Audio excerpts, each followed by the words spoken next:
What is going on, guys? Welcome back to the channel. Critical Overlord here. We're going to be talking about Scream 7 in this video here today. So I wanted to do a deeper dive into Skeet's recent comments about Scream 7 that he gave to Entertainment Weekly. I still do not think that he was trying to reveal to us that Sam was going to be Ghostface in Scream 7. However, I wanted to discuss the idea of it happening since I see so many people waving their finger at it and just saying, no, that's bad, that's bad, that's bad.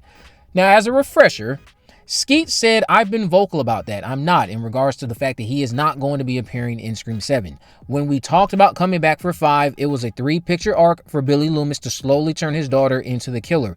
Obviously, those things didn't pan out, given certain things that happened, but no, I know nothing about the 7th. Now, this has sparked discussions on Reddit, Twitter, but I've gotten a couple DMs about it being a horrible idea to make her the killer, but I have a simple question. Why? Why is this inherently a bad idea? Why? Can someone explain that to me in the comment sections after hearing me out in this video? Is it bad solely because it's not what you prefer? Because if that's the case, I don't think that is a fair way to assess this idea. A bad idea to me will require it to be mostly unbelievable when put next to the established plot details that have been presented to us previously.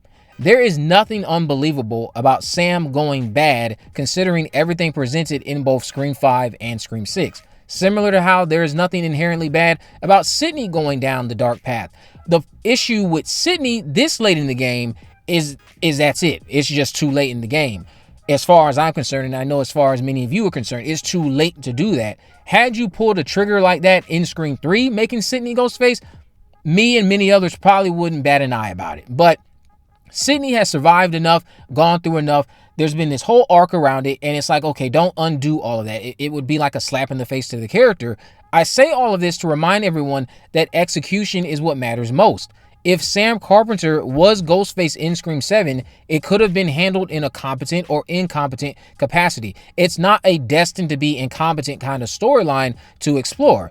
That's not how that works. The idea isn't inherently and destined to be incompetent. It could have just been done well, or it could have been done poorly. I've seen the comparisons to what recently went down with Ray, and I Know What You Did Last Summer, but Sam has an even stronger argument to go down the dark path than Ray. We've seen a worthwhile trail to this moment of Sam turning into Billy. Christina lied to her most of her life. Her father wasn't her real dad. Her father is the original Woodsboro Ghostface killer. She turned to crime for a bit. Judy kind of brings this up in Scream 5, or at least she was sort of rebellious in her teenage years. And now a good chunk of people believe you were responsible for what went down in Scream 5.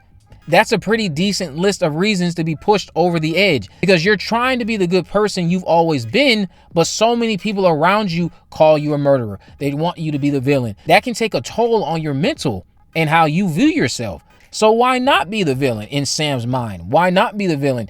Everyone already thinks you are. You slowly start to play the role they've already assigned to you. There is nothing unbelievable about something like that playing out in Scream 7 if it went that route. You start getting bitter towards those around you who you feel dropped the ball when it comes to supporting you, helping you through these online conspiracies, etc. And while dealing with all of this, the real threats are still chasing you around New York. They're trying to kill you, your sister, and friends. Sounds like a good way for anyone to potentially snap. That's a lot of things on your plate.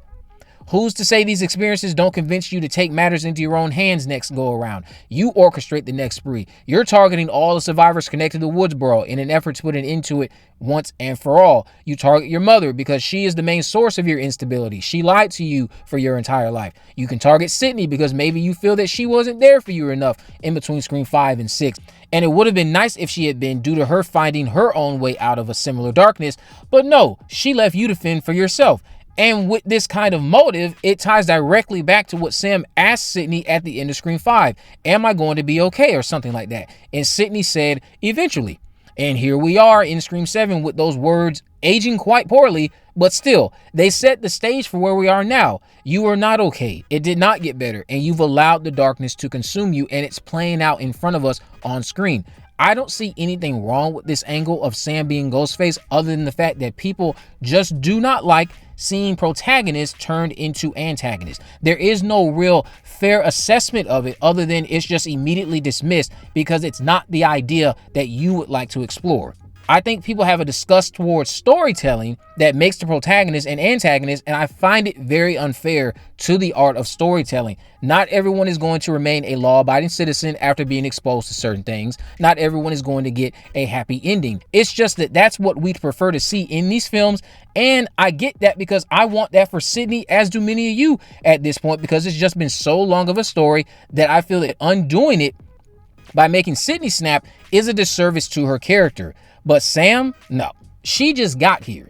Anything can happen with the character as long as it's handled well. And I'm not suggesting that's what I would have done with her. I probably would not have made her Ghostface. In fact, I'm going to tell you emphatically, I would not have made Sam Ghostface. That's not what I would have done.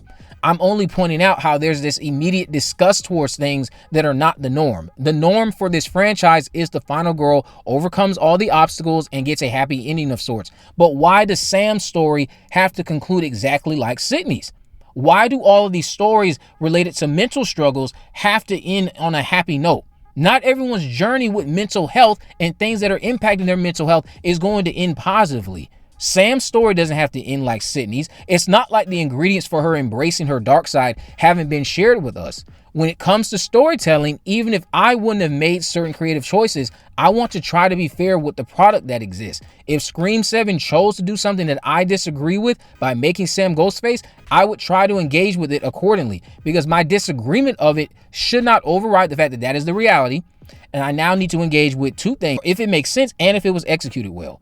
But you guys can let me know if I'm tripping or not. There's nothing wrong with protagonists being turned into villains as long as it's handled well. I also would have found it eerily poetic in a way if they did do this. We got one trilogy centered on a woman who fought her way out of darkness, and another side of the coin having their story told, because people like this do exist. There's always another side of that coin. The other side being exploring a person who did not make their way out of darkness. The darkness consumed her, and she took it out on those around her.